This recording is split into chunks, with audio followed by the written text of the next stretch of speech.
आज के बानाबो नारकेल नाड़ू। चलुन झटपट किभाबे परफेक्ट नारकेल नाड़ू बानाबेन देखे नेওয়া যাক। नारकेलटा फाटिए निয়েছি। फाटिए नेওয়ার পর এইভাবে नारकेल कोड़ार जे मेशिन पाওয়া যায় সেই মেশিনের সাহায্যে नारकेलटाके भालो करे कुड़े नेब। तबे अनेकेर बटिर माथाय जे कुड़निटा थाके सेटातेও करते पारेन। जार जेटाई सुविधा मने हय तारा सेइभाবেই किन्तु এই नारकेलटाके कुड़िয়ে नेবেন। আর এই যে মেশিনটা দেখছেন সেটা কিন্তু যে কোনো দোকানে আপনি পেয়ে যাবেন। যেখানে বাসনপত্র পাওয়া যায় সেই দোকানে নারকেল কোড়া বললেই দিয়ে দেবে। আমি নারকেলটা ভালোমতো কুড়িয়ে নিচ্ছি। আমার এই ছোট্ট চ্যানেলে যারা নতুন অনুরোধ থাকবে চ্যানেলটিকে সাবস্ক্রাইব করে পাশে থাকা বেল আইকনটা ক্লিক করে অল নোটিফিকেশনটাকে অন করে দেবেন। নারকেলটা সম্পূর্ণ কোড়ানো হয়ে গেছে।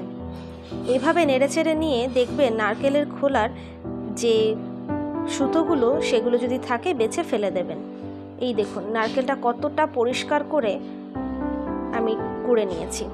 এরপর একটা কড়াইয়ের মধ্যে দিয়ে দিচ্ছি সামান্য জল গুড়টা গলানোর জন্য। এরপর পরিমাণ মতো গুড় দিয়ে আমাদেরকে এই গুড়টা ভালো মতো পাক দিতে হবে।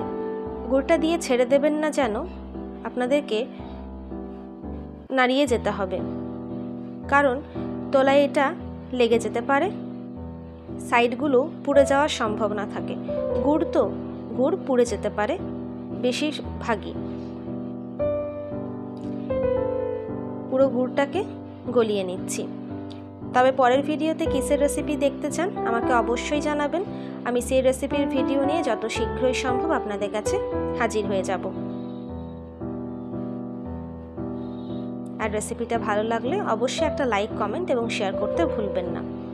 এই মতো পাক দেওয়া হয়ে গেলে যখন দেখবেন ফেনা পুরো কমে গেছে, গুড়টাও গলে গেছে, তখন আমরা কোড়ানো নারকেলটা দিয়ে দেব গুড়ের মধ্যে দিয়ে 3 থেকে 4 মিনিট আমাদেরকে এইভাবেই খুন্তির সাহায্যে নেড়ে যেতে হবে।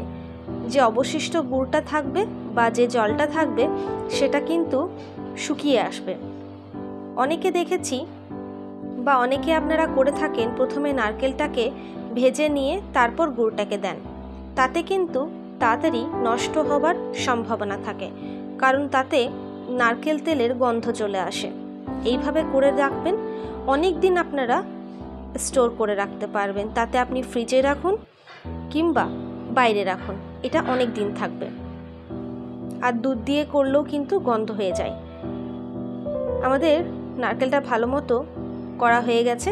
ঠান্ডা হতে দিয়েছিলাম, ঠান্ডাও হয়ে গেছে। তারপর একটু মিক্স করে নিলাম। এরপর প্রথমে একটা হাতের সাহায্যে গোল করে, যেমন আমরা আটার লেচি কেটে লুইটা বানিয়ে নিই সেরকম এরকম গোল হলে দুটো তালুতে হাতে করে নেব গোল গোল। যে যেমন চান ছোট বড় সাইজের করে আপনারা এয়ারটাইট বক্সে হোক, টিফিন বক্সে হোক, যে কোনো জায়গায় রেখে দিতে পারেন। একবার বানিয়ে অবশ্যই দেখবেন এবং আমাকে জানাতে ভুলবেন না। আপনারা চাইলে কিন্তু এলাচ গুঁড়ো ব্যবহার করতেই পারেন, তবে আমি এই পর্যায়ে এলাচ গুঁড়ো দিইনি, কারণ এটা আমি অনেক দিন স্টোর করে রাখবো। এলাচ গুঁড়ো দিয়েও স্টোর করে রাখা যায়, তবে আমি দিলাম না। এলাচ গুঁড়ো, কাজু কিশমিশ দিয়ে নারকেলের পুর বা নারকেল নাড়ু করার জন্য আমি আগেই ভিডিও দিয়ে রেখেছি। চলুন দেখা হচ্ছে পরের ভিডিওতে নতুন রেসিপির সাথে। সুস্থ থাকবেন, ভালো থাকবেন, সাবধানে থাকবেন। আমার প্রত্যেকটা নাড়ু কিন্তু একদম পারফেক্টলি হয়ে গেছে। আপনারাও দেখতে পাচ্ছেন। কেমন হয়েছে আমাকে অবশ্যই জানাবেন। ধন্যবাদ।